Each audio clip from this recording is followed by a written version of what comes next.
Bordeaux, one of the oldest winemaking regions in the world and the spiritual home of some of the world's most noble grapes, such as Merlot and Cabernet Sauvignon. Although Bordeaux produces world-class white and sweet wines, 90% of its production is its famed red wines. Unlike Burgundy, where wines will usually be made from one variety of grape, in Bordeaux, the art of blending is a fundamental aspect of the winemaking process. In fact, winemaking in Bordeaux has been developed over thousands of years. The red winemaking process begins with harvesting. However, knowing exactly when to harvest is never an easy decision. How do you know when it's the right time to collect the grapes? Starting generally, on the right bank, you harvest at the end of September, beginning of October. We start to do analysis of the berries mid-September. So we analyze the pH, the acidity, the weight of the berry. All this, we do it on several weeks. On every plot of the vineyard, we have 4 or 5 analyses. Once the acidity is low and the sugar is quite high, we also taste the berries. Because even if the analysis say it's ready to pick, after nothing is better than actually to taste and to see if especially the skin, if it's too thick or not. For us, it's very exciting, but also worrying, because we want to harvest in very good condition when it's sunny, like today, and we are always scared about the rain. So sometimes you will harvest a bit earlier, because after you will have 1 week of bad weather with lots of rain. We try as much as possible not to harvest when weather conditions are not good. In Bordeaux, harvesting can be done either by hand or by machine. However, the top chateau will almost always hand harvest for their flagship wines. So in terms of how harvest can affect vintage, do you cut by hand, do you use machines? How does the harvest process look here? We do mechanical harvest and hand harvest. I would say that generally on all vines, because it's more fragile, we do it by hand. And on younger vine, we use mechanical harvest with optical tree. Mm-hmm. Both of them are very qualitative. Now it's more on the age of the plot of vineyard that we make the difference. After harvest, grapes must be sorted to remove any unwanted berries. This process is usually done by hand. However, recent advances in technology have introduced mechanical sorting that is incredibly accurate.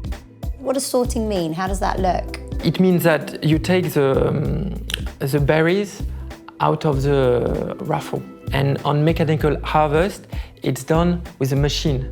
And today we have a very precise optical sorting that take out the berries. It's new technology, and mechanical harvest is not like 20 years ago. Today it gives very good results. Once sorted, grapes will be ready to be transferred to vats, usually made of stainless steel. In Bordeaux, grapes will either be crushed to release their juice or placed in the vat as whole berries, but will always be destemmed first. So the grapes are harvested, they're sorted, and then what happens? Once they are sorted, they go in the vats. Either the berries are crushed before it goes into the vats, or you put the berries and they are full.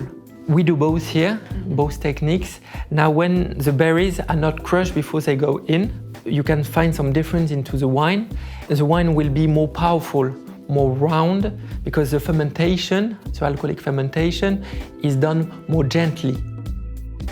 Once in their vats, the unfermented grape juice will begin a process of maceration, extracting the colour, flavour and tannins from the grape skins and pips. During maceration, alcoholic fermentation occurs, either naturally or through the addition of selected yeasts to the vat. Alcoholic fermentation is the process of yeast consuming the grape's natural sugars. There are 3 natural byproducts of fermentation: ethanol, or alcohol, carbon dioxide, and heat. Whilst in the vat, winemakers may choose to increase the extraction of colour and tannins by either pumping over the must, which is the fermenting juice, or cap punching, pushing the grape skins down into the liquid. Producers may leave fermented juice with the skins for 3 to 4 weeks, even after alcoholic fermentation has finished, to increase tannins and structure in their wines. So if someone asks you about tannins, for example, where do they come from? The tannins come from the peps and the skin. And the skin, yeah. Okay. After alcoholic fermentation, the existing juice is removed from the skins and the skins go through a pressing process to release any additional juice. After pressing, the wine is transferred to a new vessel, which may be stainless steel tanks. However, for fine wines, it will most commonly be transferred to new French oak barrels known as barriques. Whilst the process of malolactic fermentation may have already occurred, it will normally take place once in the new vessel. During malolactic fermentation, microorganisms naturally found in grape juice transform tart malic acid, found in green apples, into soft lactic acid, which is found in milk. This process softens the wine and helps to give it a smoother texture. The wine is then left to mature for 18 to 24 months, during what is known as élevage. While maturing, the wine will go through a racking process roughly every 3 months, where it is transferred to different barrels to remove any remaining sediment in the wine and also provide controlled oxygenation. This step is critical to the development of flavours and aromas in a red wine. In Bordeaux, producers commonly use 225-litre French oak barrels for maturation. Tiny pores in the wood allow for micro-oxygenation, softening the wine and creating a smoother final product. In Bordeaux, the art of blending is critical to the success of winemaking. Producers may choose to blend different grape varieties, parcels, and styles of vinification before élevage, whilst others may do it at the end of élevage. Known as bench blending, producers will identify different attributes of each barrel of wine to decide on what their final blend will be. This is an incredibly labour-intensive and intricate process, and some wines in Bordeaux may be a blend of over 100 different wines. So speaking about the blending process, how many samples of the blends do you make before you select the final ones? Depends of the year, but generally it lasts 3 months. And sometimes it's once a week, sometimes it's twice a week, and it's a time for arguing, because you have always the commercial against the winemakers.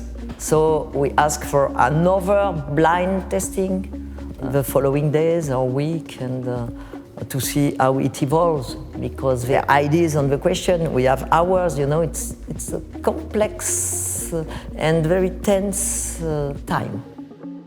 Once blended, the wine will still be cloudy, so a process of fining may be done to remove unwanted particles, thus clarifying the wine.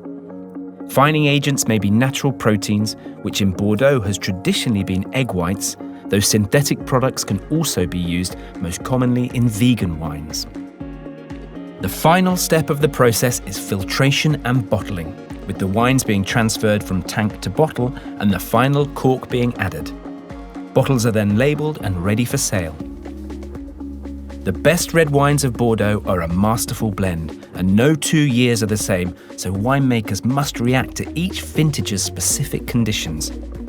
These basic steps to winemaking in Bordeaux will vary between producers depending on their philosophy and winemaking style. Winemakers have to make a multitude of decisions along the way to capture the essence of the vintage and their signature in each and every bottle.